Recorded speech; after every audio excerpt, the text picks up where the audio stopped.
ನಾನು ಸ್ವಲ್ಪ ಕನ್ನಡದಲ್ಲಿ ಮಾತಾಡಿ ಆಮೇಲೆ ಇಂಗ್ಲೀಷ್ನಲ್ಲಿ ಮಾತಾಡ್ತೀನಿ. ಇಲ್ಲದ್ರೆ ಮುಖ್ಯ ಅತಿಥಿಯಾದಂಥ ಶ್ರೀಮಾನ್ ರೋಹಿಂಟನ್ ನರಿಮೋರ್ಗೋಸ್ಕರ ನಾನು ಆ ನಂತರ ಇಂಗ್ಲೀಷ್ನಲ್ಲಿ ಮಾತಾಡ್ತೀನಿ. ಪೂರ್ವವಾಗಿ ಮಾತೃಭಾಷೆಯಲ್ಲಿ ಮಾತಾಡೋದು ಅನುಕೂಲ ಅಂತ ಕೂಡ ಮಾತಾಡ್ತೀನಿ. ನಾನು 84 ವರ್ಷ ಈ ಅನುಭವದಲ್ಲಿ ನಾನು ಕಂಡುಕೊಂಡಂಥ ದೊಡ್ಡ ಆಸ್ತಿ, ಈಗಾಗಲೇ ಹೇಳಿದ್ದಾರೆ, ನಾನು ಕಂಡುಕೊಂಡ ದೊಡ್ಡ ಆಸ್ತಿ ಅಂದರೆ ಜನರ ಪ್ರೀತಿ ಮತ್ತು ವಿಶ್ವಾಸ ಮತ್ತು ಶುಭಾಶಯಗಳೇ ಅತ್ಯಂತ ದೊಡ್ಡ ಆಸ್ತಿ ಜಗತ್ತಿನಲ್ಲಿ. ಆ ಶಬ್ದಗಳನ್ನು ರಿಪೀಟ್ ಮಾಡ್ತೀನಿ. ಆ ದೃಷ್ಟಿಯಿಂದ ನಾನು ದೊಡ್ಡ ಬಿಲಿಯನರ್. ಅವನ್ನೆಲ್ಲ ನೋಡಿದ ಮೇಲೆ ನನಗೆ ಆ ಆಸ್ತಿ ಇದೆ ಅಂತ ನಾನು ಮತ್ತೊಮ್ಮೆ ಅದನ್ನು ಅಕ್ನಾಲೇಜ್ ಮಾಡ್ತೀನಿ, ಕಳಿಸ್ತೀನಿ. ಸಾಮಾನ್ಯವಾಗಿ ಈ ಯಾವುದಾದ್ರು ಯಶಸ್ಸು ಬಂದಾಗ ಅಥವಾ ಸೋಲು ಉಂಟಾದಾಗ ಒಂದು ಕೆಲಸ, success also hurts when there are no people around him to wish.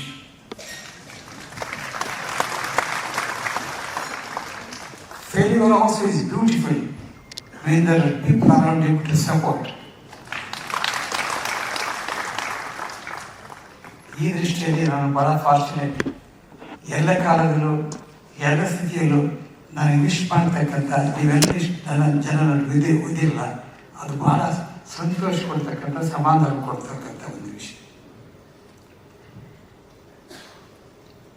ಇದೇ ಸಂದರ್ಭದಲ್ಲಿ ನಾನು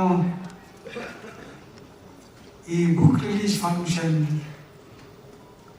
ಒಂದು ಅಕೇಷನ್, ಆದರೆ ನನ್ನ ದೃಷ್ಟಿಯಲ್ಲಿ ಇದು ಕೇವಲ ಪುಸ್ತಕ ಲೋಕಾರ್ಪಣೆ ಅಥವಾ ಪುಸ್ತಕ ಬಿಡುಗಡೆ ಮಾಡ್ತಕ್ಕಂಥ ಸಮಾರಂಭ ಅಲ್ಲ. ಅದರ ಜೊತೆಗೆ ನನ್ನ ಜೀವನವನ್ನು ಹತ್ತಿರದಿಂದ ನೋಡಿದವರು, ಸದಾ ನನ್ನ ಜೊತೆ ಇದ್ದವರು, ನನ್ನ ಜೊತೆಗೆ ಒಡನಾಟದಲ್ಲಿದ್ದವರು, ನನಗೆ ಸಹಾಯ ಮಾಡಿದವರು, ನನಗೆ ಸಪೋರ್ಟ್ ಮಾಡಿದವರು, ನನ್ನ ಆತ್ಮೀಯರು ಎಲ್ಲರಿಂದ ಅವ್ರನ್ನೆಲ್ಲ ನೋಡಿ, ಅವರಿಗೆ ಮಾತಾಡಿ, ಅವರಿಗೆ ಶುಭ ಕೊಡಿ, ಧನ್ಯವಾದಗಳು ಹೇಳ್ತಕ್ಕಂಥ ಒಂದು ಸಮಾರಂಭ ಅಂತ ಕೂಡ ಅನ್ಕೊಂಡಿದ್ದೀನಿ. ಬರೀ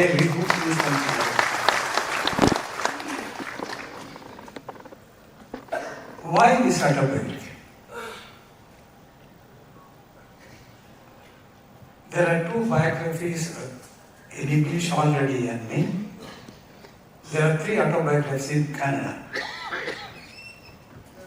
For almost 10 to 15 years, last 10 to 15 years, my well-wishers and people who saw my journey from a humble beginning till now, they have been telling that I should write the autobiography. Nothing like writing autobiography to share, because biographies, they always put a brighter part of the life. Autobiography can give an honest and true account of what one is. So I have very frankly and honestly shared and given true account in my autobiography. Reasons, this should have come early, but everything has gone at its own time. I was busy otherwise, and when I was born, the circumstances in which I grew, at that stage I never thought that I will be writing an autobiography or I will be required to write one. That being the reason I did not write diary, I did not make notes. To do this work, it required certainly time. Corona period, thanks to the Corona period, I had time to collect the material, recollect the events and all that I did. Thereafter, I started writing the autobiography. First, I started in Kannada. Then others said me, you are not confined to Karnataka. You have been in Madras, you have been in Rajasthan, you have been in Delhi. People from by and large all over India, they know you to some extent. And even in Karnataka, many people talk Kannada, but they are not able to read Kannada. A small percentage is there. So for them, better to write in English also. And that's why it took further time to write in English. And now both Kannada and English versions of the book, Kadada Kala, Nadada Dura, Time Spent and Distance Traveled, are released today in your august presence. The reasons, I said, why this autobiography? I have 3 reasons. Reason 1, the knowledge acquired all these years in my life and the experience gained, if they just remain with me in my mind, if they are locked in my mind, it is just a storeroom. If I share the same experience and the knowledge, whatever little I have, probably it will be of some use to some persons. I thought, particularly for youth, it may be of some motivation. That's the reason I wanted to share the experience and knowledge of my life. That is the first reason. Second reason is the self-audit. ಒಬ್ಬರು ಯಾರು ಕೇಳ್ತಾರೆ ಜೀವನದ ಅರ್ಥ ಏನು ಅಂತ. ಜೀವನದ ಅರ್ಥ ಏನು ಅಂದರೆ ಪ್ರಿಸೈಸ್ ಆಗಿ ಒಂದು ವ್ಯಾಖ್ಯಾನ ಮಾಡಿರೋಕ್ಕಾಗೋದಿಲ್ಲ. What is the meaning? Like it cannot be precisely said, but definitely life is a great opportunity to make it meaningful. ಜೀವನದ ಅರ್ಥ ಅಥವಾ ಜೀವನದ ವ್ಯಾಖ್ಯಾನ ಕೊಡೋಕ್ಕಾಗಿರ್ಬೋದು, ಜೀವನವನ್ನು ಅರ್ಥಪೂರ್ಣ ಮಾಡ್ತಕ್ಕಂಥ ಅವಕಾಶ ಭಗವಂತ ಪ್ರತಿಯೊಬ್ಬರಿಗೆ ಕೊಟ್ಟಿದ್ದಾರೆ. ಸೊ ಆ ಜೀವನ ಸಾರ್ಥಕ ಆಗಬೇಕಾದ್ರೆ, if my life has to be fruitful, whether I have done something in my life, self-audit in the sense, think all through what you have done or what you have achieved. This autobiographic autobiography will give these thoughts. Next is what I missed, what I could have done but failed to do it. Third thing is, all right, whatever I have missed in the remaining bonus period of my life, how best I can compensate, how can I cover them. This will be another aspect. The writing of autobiography gives these opportunities. Then also another thing is, why I thought of writing this is, in my life, coming from a very humble beginning, at every stage, at every turning point, large number of people have wished me. They have supported me. They have helped me, right from my parents to everybody so far, teachers, the people who have supported me otherwise. I thought it is an occasion to remember them and record them in my autobiography, which I have faithfully done. And then the last is, as I said earlier, it may have some use for motivating people, particularly the youngsters. Now I would like to share, of course, few aspects have been shared already, and I must say at this stage itself, Mr. Basavapura Patil introduced chief guest, and after listening to him, if every one of you agree with me, every word of that introduction stands true.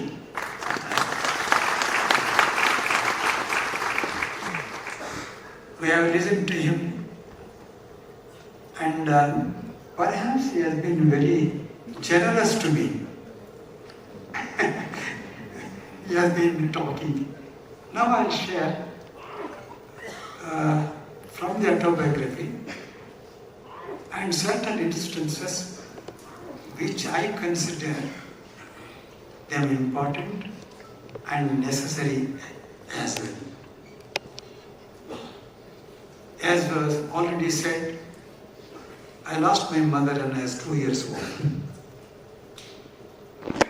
My father was not much educated. In those days, he had studied up to 4th standard in Urdu medium. I'll give a little background to say how it was an humble beginning. Our village was the most backward village of the Hyderabad, Karnataka, of the then Nizam state. No electricity, no roads, no hospitals, no education facilities. Those were the circumstances. And I had a primary school that in Canada in my place. I joined the primary school. I completed the primary school. In those days, we were not comfortably placed. And till 1970, we did not have electricity in our village. That's why I had to study under the light of the lantern in those days. Thereafter, I moved to for high school study in Raichur. And one day when I had to go to school, I had only one bus which I missed. But I was keen to attend the school on Monday next day. What to do? It is 35 kilometers from my village to Raichur. One person, my neighbor, always used to take the bullock car to Raichur, taking the goods to deliver at Raichur. Whole night, I requested him to take me. I was hardly 8 or 9 years at that time. He said, no, whole night you may fall down, I will not take you. I pleaded and persuaded him. He agreed. I sat in the car, tied the rope with my hands, traveled the whole night and reached the school and attended the school on Monday. That's how the journey. Now the book will be available to everybody. The cover page of the book, you will notice on the bottom there is a bullock cart. On the top there is a Supreme Court. So bullock cart to Supreme Court covers the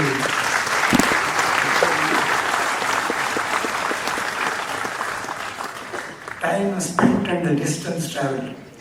You will find very beautifully and aptly put by Pujya Swamiji in his words of blessings, and you find this on the back page of the book, blurb also.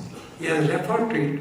He says, this cover page is so imaginative, and the cover page itself reveals the entire contents of the autobiography. That's what Swamiji has said. And then I studied in Canada medium, completed the high school. As I said, we are part of Nizam state. Nizam was interested only in collecting the revenue, not so much for development of that place at all.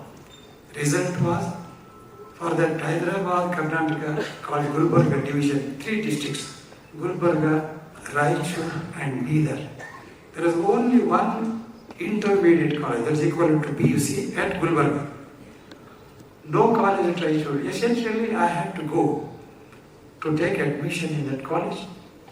As I said, there was nobody to guide me. I lost my mother. Father was not very much educated. And so much so that not even single person was a graduate in my village. I was the first graduate of my village. And then went to Gulbarga. I did not know. That college had 2 courses, arts and science. I did not know whether I should go for arts or science, nothing. I went to the college, there were 2 lines, queue. One leading to arts, another leading to science. At that time, there was no guidance. I was not matured enough to take a decision. I saw my friend in one line. I said, oh, my friend is in this line, let me go to that line. I stood in the queue, and that queue led to science. I completed, I put it precisely, I completed my graduation, and it was referred that during that period, I was considered reasonably good debater, and I was participating in other question competitions. I was elected as president of the students' union. This only pursued for the purpose. I had a principal by name D.J. Dawar. D.J. Dawar, a principal who had a lot of impact on me. Highly disciplined, punctual, and very, very good in the subject. He was teaching me atomic physics. In the final year, he said, Mr. Patil, you don't do MSc, you do law. I see a good lawyer in you. By that time, having regard to my activities, I was also inclined to do law. But principal's advice followed up my decision to take law. I took the law, and there again I must mention in shortly, I don't know if the law college had not been started in that year in Gulbarga, whether I would have been today before you as I am. I could not afford to go to Hyderabad and study law because of economic reasons. And the very year I graduated, law college was started. I joined the law college. It was started, very humorously I put it in my book. I said, I studied in jail. Background is, during Razakar movement of those days, number of prisoners used to be kept there in barracks. After that they were no more required, they became vacant. Law college did not have its own building. So they were generous in allotting where barrack was. We studied in jail barrack. That's why I say I studied my law in jail. Next, for 1 year.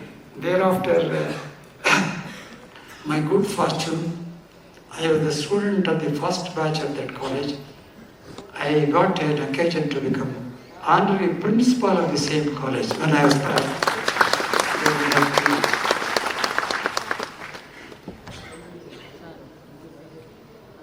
I started then, after completing law, I started practicing in Gulbarga. Again, I was in a dilemma.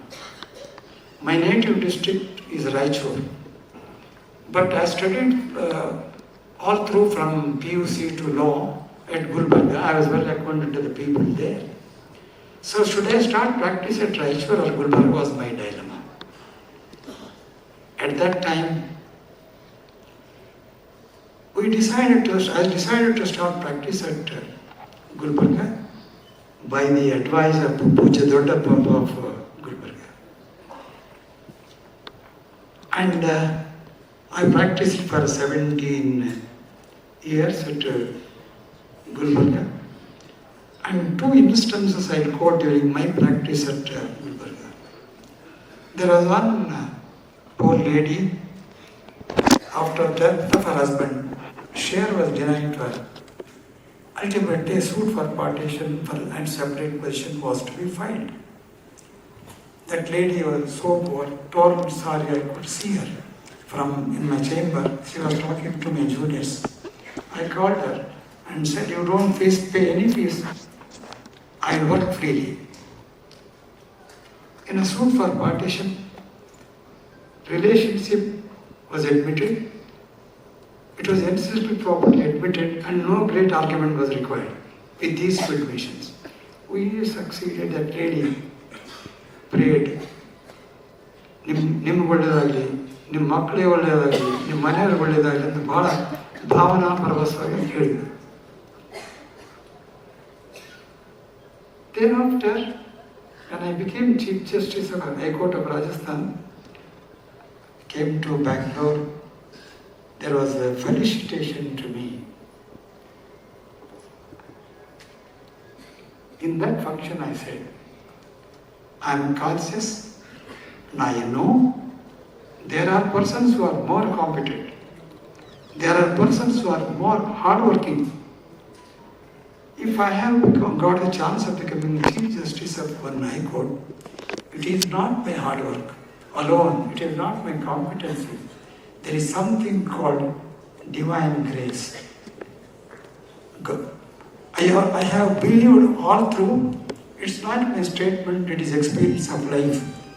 Human efforts and God's grace together give a modest amount of success. That's how I look at it. And then on that day, I referred to that lady who had prayed for me when I was a lawyer. And they said, in all professional life, engineer, doctor, lawyer or teacher, whoever he is, people pay, rich people pay fees for their professional service. Poor people cannot pay but they pray. Rich people pay, poor people pray. Amount, the money that they pay has got denomination and value. Prayer is invaluable. And I added that the payment, prayer is more powerful than payment because it's unlimited. Possibly, such prayer of that poor lady may also have contributed to me becoming a Chief Justice of an High Court. That's how I share it. In other instances, one poor client, coming from a downtrodden society, he had entrusted a case, and in those days, in the first week of my career, 50 rupees he had paid. And after I became a judge, he came and walking in front of my residence, probably thought whether I could, after many years, whether I could recognize him, whether police people would allow him, or whatever may be his oscillation. I was studying, I saw from the window, I called him. Hanumantappa Vadabandri.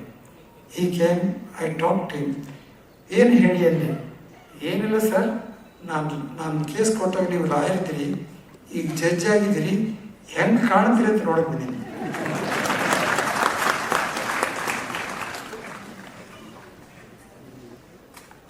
And I had given a case, you are a lawyer, now you are a judge. I have come to see how you look as a judge. That made me to think for half a minute, and he added, illiterate person, ಏನು sir ಏನು ಸಾವಿರ ನಮ್ಮ ಹೈದರಾಬಾದಲ್ಲಿ ನೀವು change ಆಗಿಲ್ಲ ಅನ್ನೋದು. Change ಆಗಿಲ್ಲ ಅಂದರೆ thought came to my mind, should I change? Why should I change? My reply was, Mr. Hanumantappa, when you gave case to me, when I was born, I was a human being. When you entrusted a case to me, I was a human being. And as a judge, I am a human being. And continue to be as a human being till I die. There is no reason to change. I may quickly add, positions may change. Possessions may change.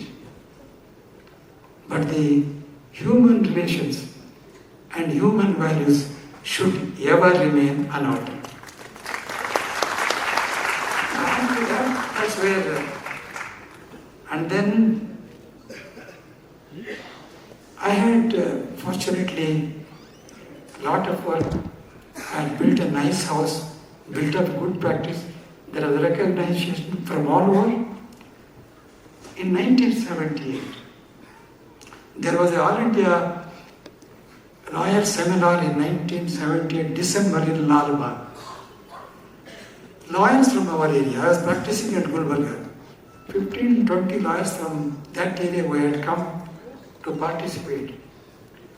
At that time, the news was Justice K. Swami, unfortunately is no more, later became Chief Justice of Madras High Court. His name had been recommended for the judgeship. But he was getting a lot of cases from that area and from Bombay, Karnataka. Discussion during lunchtime was, from our area there is no lawyer, one of us should come to Bangalore. There were 3-4 persons suggested. Ultimately, others were not ready. I took a decision to move. Imagine, place yourself in my position. I had built a good house, I had built a good practice, I was well recognized in that place. Leaving that place and coming to Bangalore was not an easy job. 17 years I practiced then. There are two schools of thought. Some people said, God has given so much in Gulbarga, he'll anna kottidare but nobody. The other said, no, you have a bright future. If you go to Bangalore, your future will be better. In oscillation and my faith again in providence and divinity. We have a famous Shanabasweshwara temple in Gulbarga. My wife and myself, after spending several nights thinking about it, went to the temple. I told my wife, we'll put two chits, one yes, another no. We placed the foot in the temple before deity. I asked my gracious wife to take up one. She took it out. The chit was yes.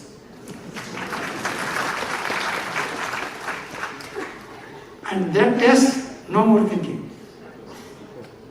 And it was attached so much sentiment to it. I preserved the chit, and that chit is part of the book now. It is published in the book. Now, contextually, I must say, again, with the confirmation of my experience, for anybody's modest success in life, two things are equally important. One is the person, another is the place. Person is very good, very competent, but it is a small place, there is no chance for the potential growth. Place is big, but the person is not up to the mark, nothing happens. Place and person together are necessary for some success in life. So that's what, had I remained in Gulbarga, position would have been different, and even the career of my children would have been different. Whole picture would have been different. So, having taken a bold decision to come to Bangalore, again, by the hard work and God's grace, I am today before all of you. Then, that was a turning point in my life.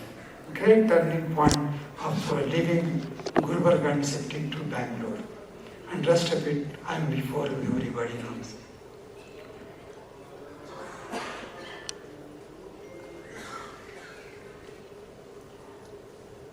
During my period as a lawyer, when I shifted to Bangalore, I had 15 or 20 juniors at that time. That included Justice N.K. Patil, Justice Mohan Shanmugagoda, Justice Ravi Malibhat, and Justice Dinesh Kumar out of 15.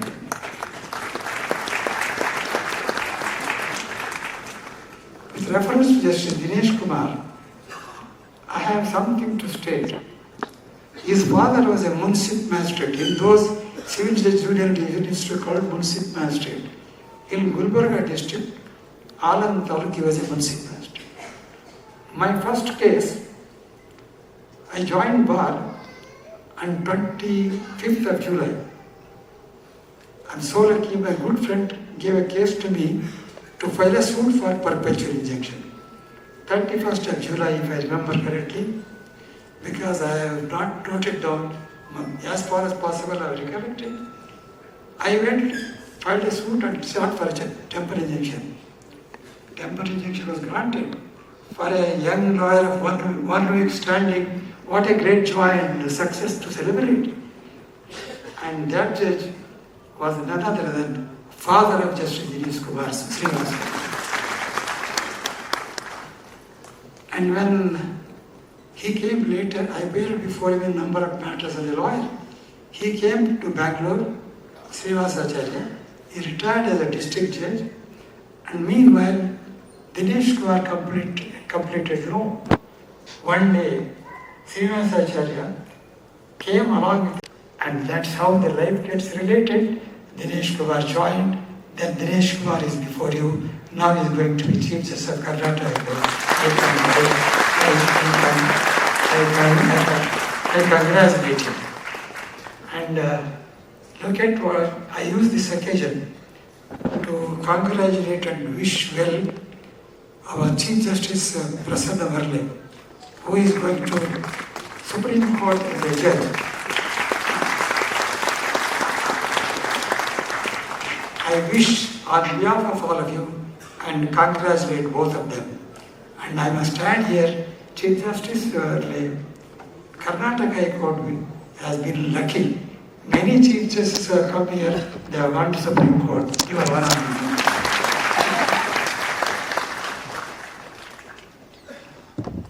And out of my juniors, unfortunately, Justice N.K. Patil died recently. Justice Bose Shantargowda, he had still service, he died. Justice Bose Shantargowda went to Supreme Court. Bose Shantargowda, Ravi Nipalniman, now Justice Dinesh Kumar. I am so proud and happy that they are flying from my chamber, they have got this opportunity. That's all.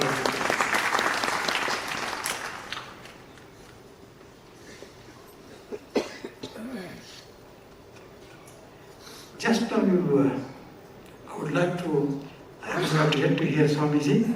I'll take a little more time now and then close. You heard a song, Santanendra Yaro. Sangeeta Katti played so well. We had a very great Swamiji, Jnana Yogi from Bijapur, Siddheshwara Swamiji.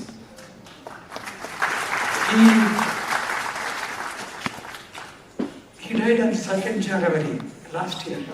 This year, 2nd January is first Punyatithi. And Santanendra Yaru, that song fully reflects his personality. Real Santa of the century. And I had good fortune of, in my book I read one chapter, Ashirvadisi Agaleda Santaru. Siddheshwara Swami, Tumkur Siddhaganga Swami, Bhagwan Sri Satya Sai Baba, ಗದಗಿನ ತೋಟದಾರ್ಯ ಸ್ವಾಮಿಗಳು, ಇಲಕಲ್ಲಿನ ಮಾನ್ ಸ್ವಾಮಿಗಳು, ನಾನು ಬಹಳ ಹತ್ತಿರದಿಂದ ನೋಡಿದ್ದೀನಿ, ಒಡನಾಡಿದ್ದೀನಿ, ಮಾತಾಡಿದ್ದೀನಿ. ಆ ಅವಕಾಶ ನನಗೆ ಸಿಕ್ಕಿತು. ಅವ್ರ ಜೀವನದಲ್ಲಿ ನಾವು ಬದುಕಿದ್ದೀವಿ. ಅದಕ್ಕೆ ಆ ದೃಷ್ಟಿಯಿಂದ ಅವರಿಗೆ ಸಿದ್ದೇಶ್ವರ ಸ್ವಾಮಿ ಬಂದು ಹೇಳಿದರು, ನಿಪ್ಪಾಣಿಯಲ್ಲಿ ಫಂಕ್ಷನ್ ಅವ್ರ ಪ್ರವಚನ ನಡೀತಿತ್ತು. ನಾನು ಹೋಗಿದ್ದೆ. ಅವರು ಪ್ಲಾಸ್ಟಿಕ್ ಚೇರ್, ಅವ್ರ ಬಟ್ಟೆಗಳಿಗೆ shirt, it did not have shirt, it did not have pocket his shirt. Philosophy was, if he had shirt, he will have a desire to put something there. He did not have. He refused to accept publishing. He refused to accept doctrine. And he was so simple, a saint, 100% saint. Then I went there, some 8-10 persons were there sitting. I went to meet him, plastic chairs. He told those people, look here, this gentleman, Mr. Patil, he said two things. First, I am narrating what he said. ಇವರು ಯಾವ ಕುರ್ಚಿ ಮೇಲೆ ಕೂಡ್ತಾರೆ ಆ ಕುರ್ಚಿಗೆ ಗೌರವ ತಂದು ಕೊಡ್ತಾರೆ. First, and whatever chair he sits, he brings respect to the chair. Number 2, ಅವ್ರು ಒಳ್ಳೆ ಆರೋಗ್ಯ ಕಾಪಾಡ್ಕೊಳ್ತಾರೆ. ಅವ್ರಿಗೆ ಹೇಳಿದರು. ಮೂರನೇದು ನನಗೆ ಹೇಳಿದರು, ನೀವು ನಾಳೆ ಬಂದು ಇವತ್ತಿದ್ದು ಬಿಡಿ, ನಾಳೆ ನೀವೇ ಪ್ರವಚನ ಮಾಡಿ, ನೀವೇ ಮಾತಾಡಿ, ನಾನು ಕೇಳ್ತೀನಿ ಅಂತ ಹೇಳಿದರು. ನನಗಿರೋಕ್ಕೆ ಅವಕಾಶ ಆಗಲಿಲ್ಲ, ಆದರೆ ಅವ್ರ ಮಾತು ಬೇರೆಗಾಗಿಲ್ಲ. ಮಾರನೇ ಅವರು ಹೋದೆ, ನಾನು ಅಲ್ಲಿ ಮಾತಾಡಿದೆವು. He sat in the audience and listened to 45 minutes. I remember him today with great reverence. Look at his generosity. He wanted to hear me. People used to come to hear him, not me. He said, no, you should talk. He donated his precious time to me to talk, and I talked. Then this whole incident I am sharing. I have some beliefs. This is a statement, not by, it's just not a mere statement. tested and experienced statement. One, hard work, honesty, and humility get blessed by divinity. They have been responsible for my growth. If I could do this, why not you? That is the first. And if you want to be happy in life, please accept things as they come. Accept things as they come. And then believe whatever happens, happens for good. Next is positive thinking and optimistic attitude. These will. And lastly, keep yourself engaged in some productive work. If these things are there, you be assured of comfort and contentment in life. That's what I have experienced. I am sharing with you. In the now, most of the things are in the book. I will not repeat. I now share in the days ahead, the remaining days, whatever God has grants me. I have no desires now. I have no anxiety or ambitions to get this, do that, no. But certainly I have two prayers. Prayer one, God give me good health so long I am alive. Number two, please keep me engaged in service of the society so long I am alive. These are the two prayers I have. Statement is there, but I believe it. Age is just a number. I am 84 now. There are three kinds of ages. One is chronological, going by calendar. The second is biological, depending on our physical condition. Third is psychological. If I think I am old, I am old. If I think I am not old, I am not old. But I think I am not old.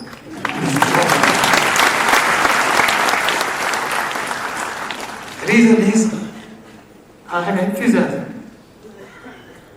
which is intact. I have the spirit to do something. That's also not failing me. So, enthusiasm is there, spirit is there, our commitment is there to repay to the society. One thing we must remember, for any success or any purpose to be served, your family is very important. I have a blessed family. I must confirm, I have a blessed family. That blessed family, each one of them, have made my life very comfortable. Not only that, by their performance, they have made me proud also. I am so lucky. I am blessed. Entire family is a good family. I have a blessed family. If you want to be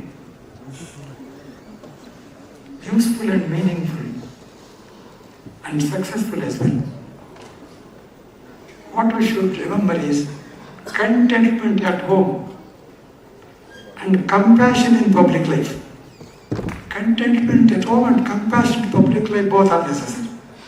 If we have this, possibly it will be easy for us to proceed further in doing the work.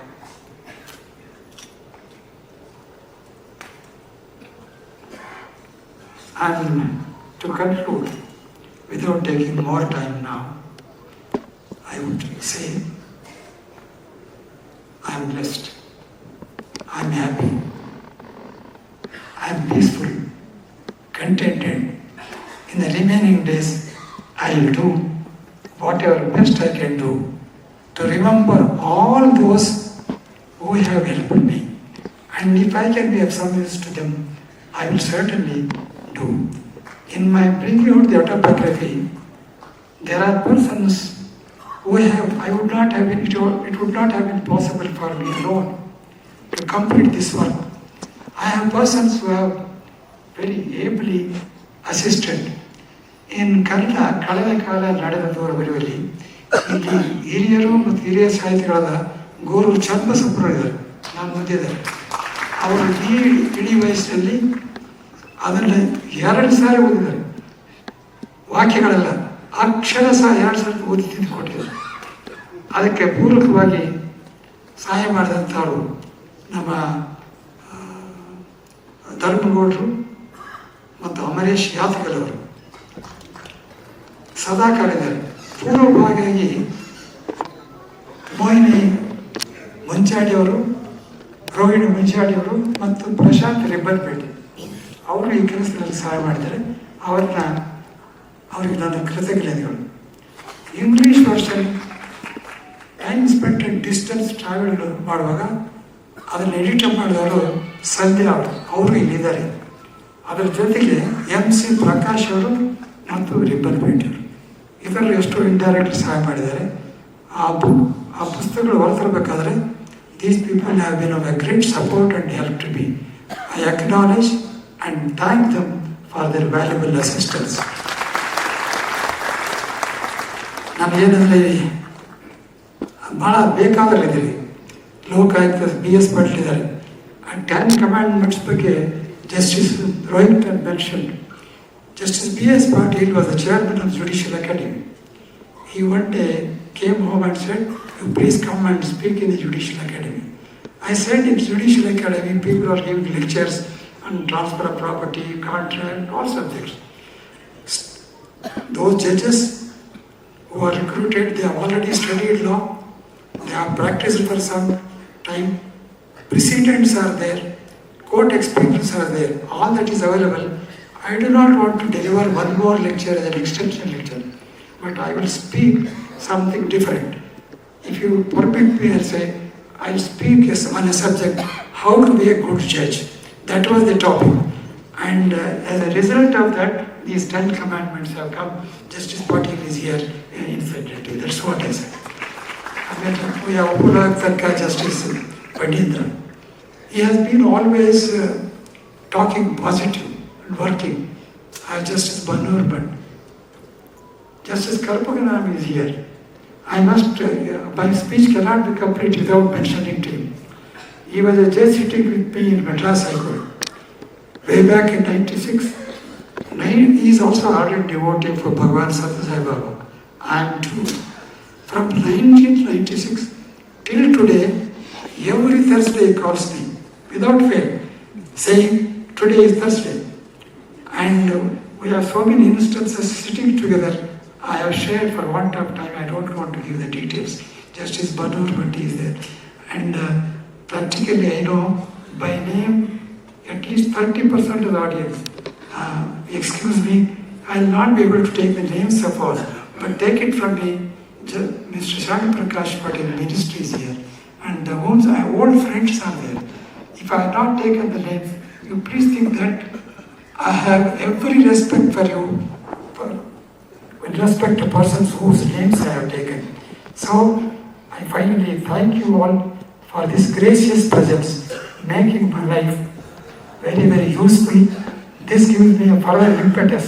Today's function, President Swamis are there, Justice Remington Murray's words are there, and all your good wishes are there. They will be tonic for me to work further. And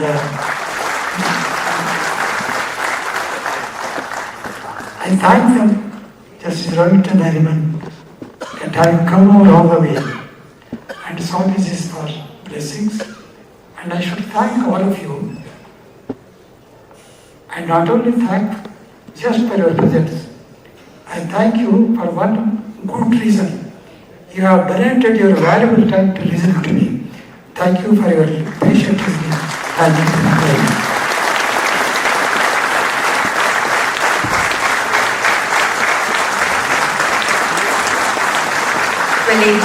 ತರುವ ಶುಭ ಆರೈಕೆಯನ್ನು ಮಾಡ್ತಾ ಇಂದಿನ ಸಮಾರಂಭ ಯಶಸ್ವಿಯಾಗಿ ನಡೆಯಲಿ ಅಂತ ಹೇಳಿ ಭಾವಿಸುತ್ತೇನೆ. ಕೇವಲ ಒಂದು ಅರ್ಧ ಗಂಟೆ ನಮ್ಮೊಂದಿಗೆ ಸಹಕರಿಸಿ ಮತ್ತೆ ನೆನಪಿಡಿ, ತಮ್ಮೆಲ್ಲರಿಗೂ ಊಟದ ಆತಿಥ್ಯವೂ ಸಹ ಕಾದಿದೆ. ನಮ್ಮ ಆತಿಥ್ಯವನ್ನು ಸಹ ತಾವೆಲ್ಲರೂ ಸ್ವೀಕರಿಸಬೇಕು ಅನ್ನೋ ಕೋರಿಕೆ. ಇಂಥದ್ದೊಂದು ಚಂದದ ಸಮಾರಂಭದಲ್ಲಿ ಸಿರಿಗೆರೆಯ ಶ್ರೀ ತರಳಬಾಳು ಬೃಹನ್ಮಠದ ಜಗದ್ಗುರುಗಳು ಡಾಕ್ಟರ್ ಶಿವಮೂರ್ತಿ ಶಿವಾಚಾರ್ಯ ಮಹಾಸ್ವಾಮೀಜಿಯವರು ಇರುವುದು ನಿಜಕ್ಕೂ ನಮ್ಮೆಲ್ಲರ ಪಾಲಿಗೆ ದೊಡ್ಡ ಶುಭ ಹಾರೈಕೆ, ದೊಡ್ಡ ಆಶೀರ್ವಾದ. ಅವರ ಆಶೀರ್ವಚನಕ್ಕಾಗಿ ವಿನಮ್ರ. Shivraj V. Patil, Honorable Justice Nariman, galaxy of judges who have assembled here, coming across the country, and the distinguished audience. I was in a dilemma whether to speak in native language Kannada or English. When I had a conversation with Justice Shivraj Patil, in which language should I speak? He told me, he asked me to speak in English because many people have come from across the country. So I would prefer that you speak in English. As you know, you can't violate the order of the Supreme Court, otherwise it will be contempt.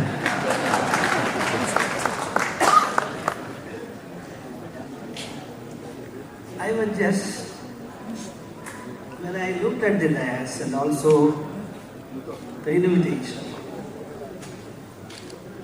I noticed that I don't know how many thousands of programs I've attended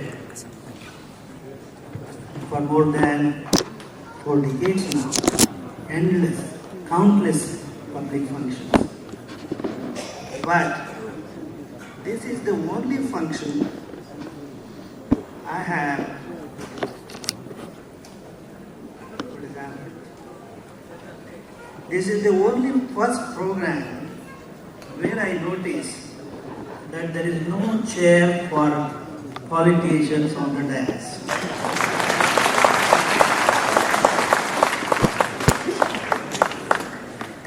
I think Justice Shivraj Patil has something hidden idea not to make you embarrassed. You, the judges, honorable judges, probably he didn't want to make you embarrassed because many times they appear before you, so he didn't want you to sit down and make them sit on the dais, perhaps.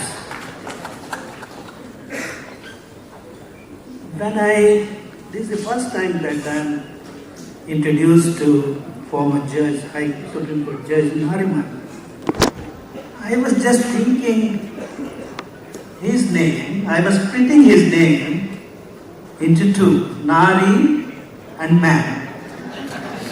Perhaps his family is very much close to Ardhanarishwara Leela of Shiva.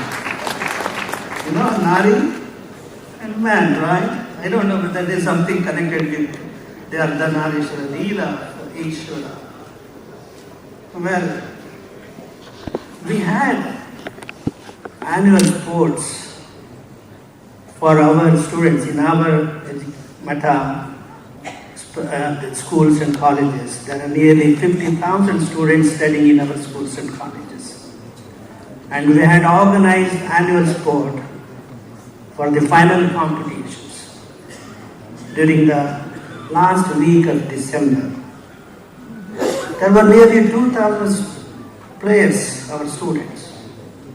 And it was inaugurated by the former chairman of Legislative Council, Mr. Shankar Murthy. While inaugurating it, he asked the questions who were standing in front of the flag. He asked the students, when did our country get the freedom? The students in chorus said 1947 August 15. Nothing new. But next time, in the next breath of his voice, he asked the students, when did you lose the freedom? When did our country lose the freedom? No doubt it got the freedom in 1947, August 15. But when did we lose it? But the students were very much perplexed. I was hoping that Shankaramurthy would answer the question. After a while, he said, I do not know. His question and his answer, I don't know, made me think over it. So I said in my speech, Namma Deshada, all the kings and rulers of our country, we lost the freedom when the rulers, kings and monarchs of our country did not fight united like our Kittur Rani Chennamma. Single-handed she fought against the British and won in the battle. Jhansi Rani Lakshmi Bai and Tipu Sultan. If all the rulers of our country had united together, the British would not have ruled our country for 3 centuries. This was my reply when we lost our freedom. A few days ago, a week ago, 2 couples had come to our matha, whom I know for the last 4 decades, even when I was studying in University of Vienna in Austria. Both of them had come, both the families. One family was from England. I asked the lady, what is your answer? When did we lose the birth? Because the British have ruled our country for more than 3 centuries. You are living there for the last more than 40 years. And what is your answer for this? When did we lose our freedom? This was the curt reply given by the lady living in Newcastle in England. She said, we lost our freedom to our politicians on the very day of 15th August 1947 when we celebrated getting freedom from the British imperialism. This was her reply. She continued to say, our country got divided and both the arms, left and right, of Mother India were cut off by our politicians and made her disabled. This was the curt reply given by the lady from England. ನಮ್ಮ ದೇಶ ಶ್ರೀಮಂತ ರಾಷ್ಟ್ರವಾಗಿದ್ದರೂ ರಾಜಕಾರಣಿಗಳು ಮತ್ತು ಶ್ರೀಮಂತರು ಹೆಚ್ಚು ಹೆಚ್ಚು ಶ್ರೀಮಂತರಾಗುತ್ತಿದ್ದಾರೆ, ಬಡವರು ಮತ್ತು ಕೃಷಿಕರು ಹೆಚ್ಚು ಹೆಚ್ಚು ಕಡುಬಡವರಾಗುತ್ತಿದ್ದಾರೆ. This is what she lamented in Kannada. So I wrote an article. You may be aware that I regularly write a weekly column in Vijay Karnataka every 15th fortnight on Thursday, every fortnight. I narrated one very, very interesting episode, real episode. We're going back to 1936. There was Olympic, sports in Germany, and Hitler was there. An Indian hockey team had won the Olympics sports. 2 times they had won the gold prize, Chitra Padaka. But this time when they did the trial, or what is it called, prior to the game, demonstration play or something like that. So the Germans have scored 4 goals, whereas India got only 1 in the demonstration play. But the Indians living in Germany, they were so unhappy, they were so agitated. They sent an SOS to New Delhi asking the British government to send one very good cricket player, Ali or somebody. They made an appeal, SOS telegram. But the British commanding officer didn't give him sanction him leave. Instead, he deputed an ordinary soldier called Dhyan Chand to the Olympics sports. And the Dhyan Chand dancing was airlifted. He arrived just before the commencement of the sports on exactly at 11 o'clock, 15th day of 1936. And Hitler was sitting in the pavilion to witness. He was hoping that his team will win the sports, hockey sports. For the first half of the play, nobody could get any goal. But somehow while playing, the German goalkeeper's hockey stick somehow hit the teeth of Dhyan Chand. And he lost the teeth. Blood was profusely coming out from his mouth.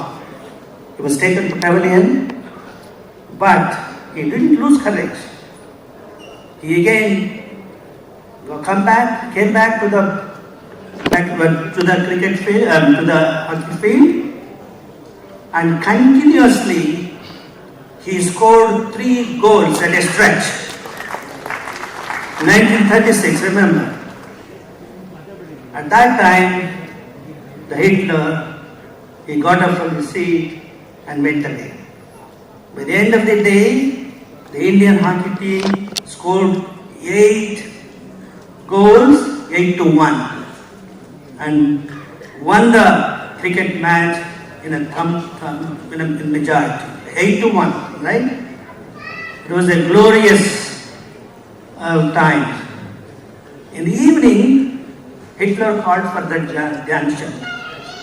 Remember, Hitler, the great dictator of the country, he called Dhyan Chand. I was told that I will just read out his dialogue, which I have translated it from German. I will just read out in Kannada. ನಿನ್ನ ತಂಡ ನಿರೀಕ್ಷೆಗೂ ಮೀರಿ ತುಂಬ ಚೆನ್ನಾಗಿ ಆಟ ಆಡಿದೆ, ಅಭಿನಂದನೆಗಳು. ನಿನಗೇನೋ ಗಾಯವಾಯಿತು ಎಂದು ತಿಳಿದು ಬಂತು, ಈಗ ಹೇಗಿದ್ದೀಯಾ? I was told that you got hurt. So how do you feel now? Hitler asked him. Dhyan Chand answered, ಇಂದಿನ ಸ್ಪರ್ಧೆಯಲ್ಲಿ ನನ್ನ ಒಂದು ಹಲ್ಲನ್ನು ಜರ್ಮನಿಯ ಕ್ರೀಡಾಂಗಣದಲ್ಲಿ ನೆಟ್ಟಿದ್ದೇನೆ, ಈಗ ಪರವಾಗಿಲ್ಲ, ನಿಮ್ಮ ಹಾದಿನ ಆತಿಥ್ಯಕ್ಕೆ ಧನ್ಯವಾದ. I have one of my teeth, pinned into sewn into the Olympic stadium here. I am quite all right now. Then Hitler, smiling, asked him, ನೀನು ಹಾಕಿ ಆಡದೇ ಇದ್ದಾಗ ಏನು ಕೆಲಸ ಮಾಡ್ತೀಯ? What do you do? What is your profession when you don't play hockey game? Then Dhyan Chand said, ಭಾರತೀಯ ಸೈನ್ಯದಲ್ಲಿ ನಾನೊಬ್ಬ ಸಾಧಾರಣ ಸಿಪಾಯಿ.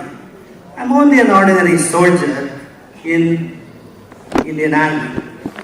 Then Hitler further said, ನಿನ್ನ ಹಾಗೆಯೇ ನಾನು ಒಬ್ಬ ಸಾಧಾರಣ ಸಿಪಾಯಿ ಆಗಿದ್ದೆ. ಬ್ರಿಟಿಷರು ನಿನ್ನ ಶಕ್ತಿ ಸಾಮರ್ಥ್ಯವನ್ನು ಗುರುತಿಸುವುದಿಲ್ಲ. ನನ್ನ ಜರ್ಮನ್ ಸೈನ್ಯದಲ್ಲಿ ನಿನ್ನನ್ನು ದೊಡ್ಡ ಆಫೀಸರನ್ನಾಗಿ ಮಾಡುತ್ತೇನೆ, ನನ್ನ ನಾಜಿ ಸೈನ್ಯಕ್ಕೆ ಸೇರುತ್ತೀಯಾ? The Britishers will not recognize your, power. You are bigger. I am going to make you a big officer in my army. Would you like to come and join?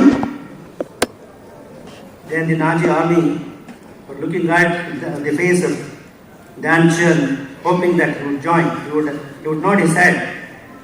But Dhyan Chand replied, ನೀವು ತೋರಿದ ಗೌರವಾದರಗಳಿಗೆ ಮತ್ತು ಧಾರಾಳತನಕ್ಕೆ ಧನ್ಯವಾದಗಳು. ಭಾರತದಲ್ಲಿ ನಾನಿರುವ ಸಿಪಾಯಿ ಹುದ್ದೆ ಎಷ್ಟೇ ಚಿಕ್ಕದಾದರೂ ನಾನೊಬ್ಬ ಭಾರತೀಯ. ಭಾರತ ನನ್ನ ಮಾತೃಭೂಮಿ. ನಾನು ಭಾರತೀಯನಾಗಿಯೇ ನಮ್ಮ ಜನರೊಡನೆ ಇರಲು ಬಯಸುತ್ತೇನೆ. This was the national patriotism of the old generation of our country. Then Hitler looked at him and without asking further questions, he went away. Recently, last August, I had been to Hawaii. I visited a Hindu monastery in a small island in Hawaii. It's called Kauai. You may be knowing Hinduism today has a wide circulation worldwide. There were some Hindu sannyasis, but they were not from India. So they were so looking, I was very happy to see their saintly face. So one of the sannyasis took me around their ashram, nearly 400 acres of land, beautiful forest, and he showed me so many idols there of 36 Nayar marks, 63 Punarathararu, they ಕೇಳಿರಬಹುದು ಅವರ ವಿಗ್ರಹಗಳಿದ್ವು ಅಲ್ಲಿ. And I noticed one idol, one statue, who didn't appear to me a Nayan mark. 36 Nayan ಪುರಾತನರಲ್ಲಿ ಇದನ್ನು ಕಾಣಿಸ್ತಿಲ್ಲ. So I drew his attention. He doesn't look like one of the 36 Nayan marks, 63 ಪುರಾತನರು. Whose statue is this? He narrated me an incident which was really a big puzzle for me. And it will be for you who have assembled here, the luminaries of judges. And that statue, his name was Kudayat Swami. What is it to do with India? I'm told he was the High Court judge of Bangalore way back in 1860 or something like that. I would very much like our Bangalore High Court to look into the whatever papers are there, archives, library in the Bangalore High Court. So this Kudayat Swami, one case was registered. He was hearing murder case. After hearing for so many months, he came to know that the accused person is really a murderer. So for a murderer, he had to be, the capital punishment should have been given, right? So, what I did, he got everything, but at the end, while passing the orders for, to hang him, capital punishment, he writes like this. He writes, God created this man. In the open court, he proclaims, God has created this man. Who am I to decree his death? He simply gets up from the chair and walks away from the court hall and never comes back to the court again. And he takes to sannyasa and he goes to Jaffna in Ceylon and lives a saintly life there. I have the correct date of his death. Almost every day we are talking over the telephone whenever I have some public issues. I'm not a legal pundit. I wanted his thoughts, his reflections. So we have been closely associated almost day or two we talk over phone or exchange WhatsApp messages. Recently, I visited his house casually. Then I was in exile, I should say, because I had to, though I have my matha here in Taradavada Kendra at Atinagar, with so many people will be coming to me that I won't get time to write. So I had to go to an exile, an unknown place, and I wrote my articles there. I came to know that his house is very close to that place. Then I went to his house, and his wife coming to know, and his daughter-in-law coming to know that I am in the next next the neighbor one apartment of a disciple living abroad. It was vacant. So I wanted some quiet time to write. She came to know that she arranged to send me the prasadam for me. It was very nice of her. I think she is the daughter of our President Shamno Shiv Shankarappa. So then we had a long discussion. Then High Court, the judge of a Supreme Court. The answer given by Justice Shivraj Patil is, both are same, but the Supreme Court judge has a greater responsibility and he has to seriously think before passing any judgment, because his judgment becomes the law of the country. He has to be very cautious in pronouncing the judgment. That was the reply given by Justice Shivraj Patil. His book was going to the press to be printed. Just 2 weeks back, I somehow spent midnight oil and wrote this preamble to his book. To be precise and to save the time, I will just read out what I have written, pages of the autobiography, time spent, distance traveled. Here it is what I have written. A life journey of a village boy to the greater heights of judiciary in the nation. By bullock cart to Supreme Court. Some are born great, some achieve greatness, and some have greatness thrust upon them. This is a very meaningful quote from the Shakespeare's drama Twelfth Night. The real greatness of a person lies neither in the first nor in the last category, but in the mid category. If you read this autobiography of the Justice Shivraj Patil, he falls into the middle category. That is greatness. Some achieve greatness.